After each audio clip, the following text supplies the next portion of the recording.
ఎన్నికల ప్రచారంలో దూకుడు పెంచారు పల్నాడు జిల్లా గురజాల నియోజకవర్గ ఉమ్మడి అభ్యర్థి ఎరపతినేని శ్రీనివాసరావు. స్థానికంగా ఉండే ప్రతి సమస్య తెలుసుకుని వాటిని పరిష్కరిస్తామని హామీ ఇచ్చారు. పిడుగురాల మండలంలోని శాంతనగర్, నాయుడుపేట గ్రామంలో ప్రచారం నిర్వహించారు. వైసీపీని ఇంటికి పంపించడానికి ప్రజలు సిద్ధంగా ఉన్నారన్నారు. ఈ నెల 22న ఉమ్మడి అభ్యర్థిగా నామినేషన్ వేస్తున్నట్లు తెలిపారు. ఈ కార్యక్రమానికి భారీగా శ్రేణులు తరలి రావాలని పిలుపునిచ్చారు. ఈ 5 సంవత్సరాల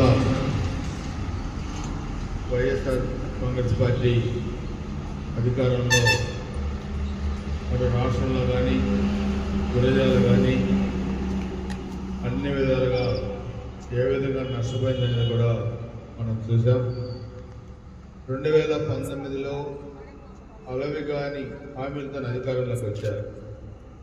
వచ్చినప్పుడు ఏ ముఖ్యమంత్రి అయినా ఏ రాజకీయ పార్టీ అయినా తన చేతనైన పరిధిలో అభివృద్ధి కార్యక్రమాలు చేయాలి, సంక్షేమ కార్యక్రమాలు చేయాలి, పార్టీలకు అతీతంగా చేయాలి.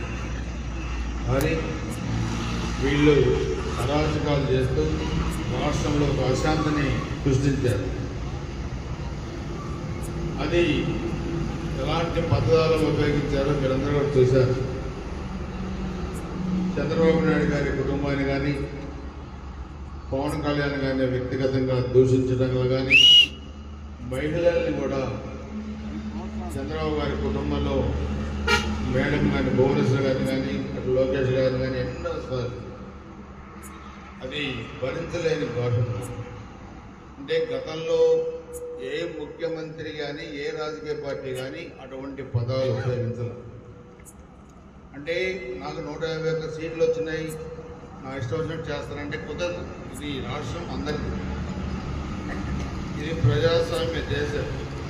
ఇక్కడ నడిచేది అంబేద్కర్ గారి రాజ్యాంగం.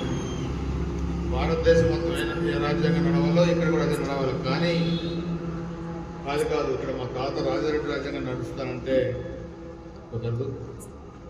అందుకే ఈరోజు ప్రజలు కూడా మేము 20 ఏళ్ళు ఉంటాం, 30 ఏళ్ళు ఉంటాం, అధికారంలో విర్రవేగిన వాళ్ళు 5 సంవత్సరాలకే ఇంటికి పోయే పరిస్థితి.